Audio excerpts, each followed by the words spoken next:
Hello everyone, कैसे हो आप? आई होप आप सब ठीक होंगे। या आजकल जो टाइम है, नेगेटिविटी ज़्यादा फैल रही है। लोग, अच्छे भले लोग भी नेगेटिविटी का शिकार हो रहे हैं। नेगेटिविटी की वजह से लोगों में डिप्रेशन, हाइपरटेंशन, बीपी, थायराइड और कई तरह की बीमारियां घर कर रही हैं। इसका मेन कारण क्या है? सबसे पहले तो हम मेन कारण के ऊपर जाएं कि मेन कारण क्या है। देखो, इसका सबसे बड़ा मेन कारण क्या होता है? Expectation, number one. Number two होता है नेगेटिव थॉट्स का आने का कारण क्या होता है? मान लो आप नेगेटिव वाली न्यूज़ देखते हैं, पढ़ते हैं, सुनते हैं, तो उससे आप में नेगेटिविटी आ जाती है, डिप्रेशन का शिकार होते हैं आप। जो ओवर एक्सपेक्टेशन है, ओवर एक्सपेक्टेशन में क्या होता है, समटाइम हम सोच लेते हैं कि हमने ये काम करना है, फर्स्ट आना है क्लास में या कुछ बड़ा अचीव करना है। आपको कोई अचीवमेंट वो नहीं मिलती तो आपके दिमाग में एक बार नेगेटिविटी आ जाती है। जब इंसान में एक बार नेगेटिविटी आ जाती है, अगर वो कोशिश करके उसको दूर ना करे तो नेगेटिविटी बढ़ती जाती है। पेरेंट्स की एक्सपेक्टेशन, ओवर एक्सपेक्टेशन, सोसाइटी की एक्सपेक्टेशन। हम केवल सोचते हैं कि अगर हम फेल हो गए किसी भी काम में, चाहे स्टडी में है, चाहे किसी बिजनेस में है, कि पेरेंट्स क्या कहेंगे या घर वाले क्या कहेंगे, बच्चे क्या कहेंगे, सोसाइटी क्या कहेगी। हम इसी चीज़ को सोचते सोचते डिप्रेशन का शिकार हो जाते हैं, नेगेटिविटी का शिकार हो जाते हैं।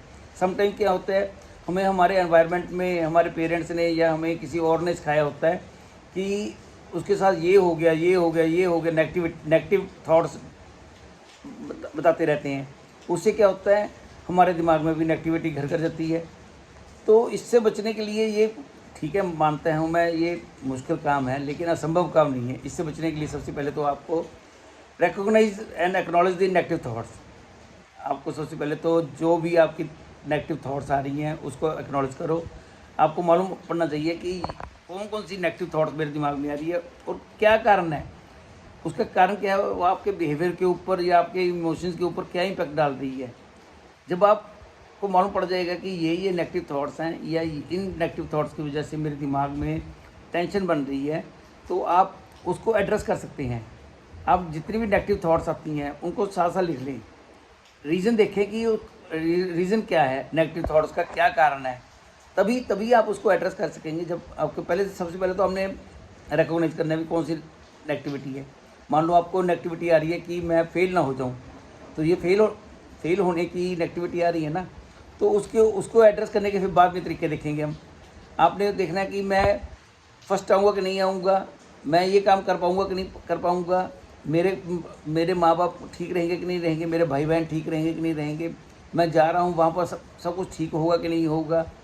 पहले तो जो भी नेगेटिव विचार आते हैं उसको आपने ड्रॉ कर लेना, चाहे अपने दिमाग में ड्रॉ कर लो, चाहे एक पेन कॉपी लेके उस पर ड्रॉ कर लो। फिर आपने जो नेगेटिव थॉट्स हैं उनको, उनकी वैलिडिटी को चैलेंज करना है। सबसे पहले ये देखो कि वो किस एविडेंस और फैक्ट्स के बेस पे और वो कैसे आपकी इंटरप्रिटेशन को चेंज करते हैं। अगर आपने रियल लाइफ में उसको चेंज करने के लिए सोचो कि क्या अल्टरनेटिव हो सकता है उसका। अब एक होता है माइंडफुलनेस। जो माइंडफुलनेस की प्रैक्टिस होती है उसमें क्या होता है, आपने अपनी अटेंशन को डाइवर्ट करना होता है। अटेंशन को डाइवर्ट करने के लिए आप कोई मेडिटेशन कर सकते हैं, योगा कर सकते हैं, आप एक्सरसाइज कर सकते हैं। माइंडफुलनेस क्या है? ये एक योगिक तकनीक है जो आपको वर्तमान क्षण में ध्यान केंद्रित करने और अपनी अनुभूतियों, विचारों और भावनाओं को स्वीकार करने के लिए सिखाती है। माइंडफुलनेस आपको अपने जीवन को यथार्थ रूप से अनुभव करने की क्षमता देती है और आपको अपनी मानसिक और भावनात्मक स्थिति से गहराई तक जाने की अनुमति देती है। जैसे सबसे पहले तो आप एक स्थान पर आराम से बैठ जाएं, ध्यान लगाएं, अपने जो श्वास हैं, अपने सांसों को ध्यान से अनुभव करें, उनकी संख्या गिनें और देखें कि कहाँ पर जा रही हैं और स्वीकार करें। फिर ध्यान से अपने श्वास पर लाएं। एक सबसे पहले जब आप भोजन करते हैं तो उसकी रंग, गंध, स्वाद और तापमान को अनुभव करें। उसको अच्छी तरह चबाएं और निगलें। खाने की हर एक गतिविधि को प्रॉपरली ऑब्जर्व करें, क्या कैसे हो रही है, महसूस करें उसको, उसका आनंद लें, लुत्फ लें। बॉडी और सेंसेशन अनुभव करें, अपने बॉडी के हर एक पार्ट पे ध्यान दें। अपने जैसे कि आप कैसे चल रहे हैं, आप हथेली का कैसे स्पर्श कर रहे हैं। सबसे बड़ी बात एक होती है, जैसे आपने कोई नेगेटिव विचार आए तो आप जल्द से जल्द उनसे छुटकारा पाने की कोशिश करें। आप हट जाएं उन विचारों से, पॉजिटिव थॉट्स को लेके आएँ। अगर पॉजिटिव थॉट्स लेके आएंगे, नेगेटिव विचार अपने आप ओवरकम हो जाएंगे। नंबर 2 पे जब आपने कोई भी काम करना है तो पहले उसके रिजल्ट के ऊपर ना जाएं। समटाइम क्या होता है, हम पहले ही ओवर थिंक करने शुरू कर देते हैं कि ये रिजल्ट इसका ये आएगा, अगर ये मेरे हिसाब से ना आया, नेगेटिव आ गया, ये हो गया, वो हो गया, तो उसका क्या इम्पैक्ट पड़ेगा। उसका कोई इम्पैक्ट बाद में पड़े ना पड़े, आपका आज की डेट में आपकी हेल्थ पे ज़रूर पड़ेगा इम्पैक्ट। तो आपने नेगेटिव विचारों से पहले तो अपने आप को दूर कर लेना है। आपने कोई भी काम करना है, काम को पहले रूपरेखा तैयार कर लो। रूपरेखा तैयार करके उसको इम्प्लीमेंट करना शुरू कर दो। फिर उसके ये ना सोचो कि इसका इम्पैक्ट क्या होगा, जो होगा देखा जाएगा। आप काम करते जाओ, काम करने के बाद रिजल्ट पास हो फेल हो, अच्छा हो बुरा हो, बात की बात है, एक बार इम्प्लीमेंटेशन करनी शुरू कर दो आप।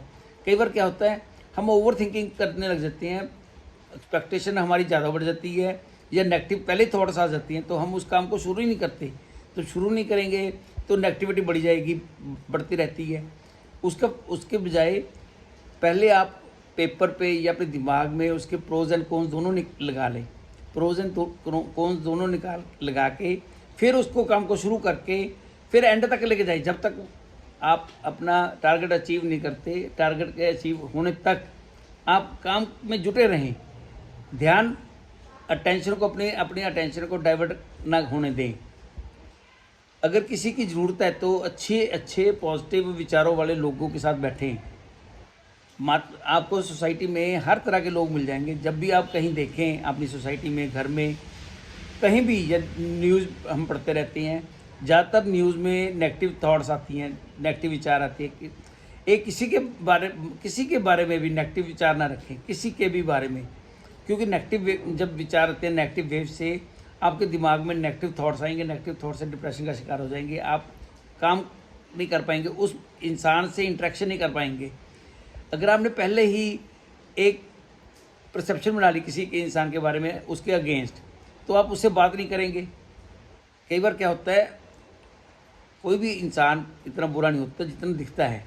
जब आप उससे बात करते हैं तो आपको उसमें कई चीज़ें अच्छी दिखती हैं, तो आप उसकी अच्छी चीज़ों को ग्रैच करने की कोशिश करें। नेगेटिव थॉट्स से बचने के लिए आप आपको किसी धार्मिक संस्था से जोड़ सकते हैं। कोई दान करने वाला काम कर सकते हैं, जैसे मंदिर में चले गए, गुरुद्वारे में चले गए, मस्जिद में चले गए, चर्च में चले गए, वहाँ जाके टाइम स्पेंड करें। किसी भी गौशाला में चले गए, किसी भी धार्मिक संस्था में जाएं, वहाँ जाके बैठें, आना जाना करें, सोसाइटी में लोगों से मिलें जुलें। तो इससे आपकी नेगेटिव थॉट्स कम होंगी। नेगेटिव लोगों, वो तो मैंने आपको बता ही दिया कि नेगेटिव लोगों का इम्पैक्ट क्या पड़ता है। अगर आप पॉजिटिव थिंकिंग करेंगे तो पॉजिटिव थिंकिंग से एक तो आपकी एनर्जी लेवल बूस्ट होगी, नंबर 1। नंबर 2 पे आपको जो हाइपरटेंशन है, बीपी है, थायराइड है, डिमेंशिया की प्रॉब्लम है, ये भी आ रही है नेगेटिव थॉट से। इससे उभरो आप। डिप्रेशन का शिकार लोग हो रहे हैं, सुसाइडल रेट बढ़ रही है, इससे आपको खुद को ही उभरना पड़ेगा। आप अपने को किसी स्पोर्ट्स एक्टिविटी में, जैसे badminton, cricket, table tennis, walking करना, स्विमिंग करना, दौड़ना, हॉकी खेलना, किसी भी स्पोर्ट्स एक्टिविटी में इन्वॉल्व करें। इससे भी आपका अटेंशन डाइवर्ट होगी, आपका ब्रेन मजबूत होगा, आपकी हेल्थ इम्प्रूव होगी। हाँ, अगर आप कभी कभी लगता है कि आप नहीं कर सकते तो कोई मेडिकल एडवाइस ले सकती हैं। आजकल मेडिकल हेल्थ प्रोफेशनल में काफ़ी लोग हैं जो आपको प्रॉपरली गाइड कर सकते हैं, सपोर्ट दे सकते हैं, और कोई ना कोई आपको कोई एडिशनल स्ट्रेटजी बता सकते हैं कि जिससे कि आपकी नेगेटिव थॉट्स कम हो सके। अब अगर हम कहें कि नेगेटिव थॉट को कम करने के लिए सबसे पहले तो आपको अपना दिमाग में ही बिठाना पड़ेगा कि मैंने नेगेटिव थॉट से ओवरकम करना है।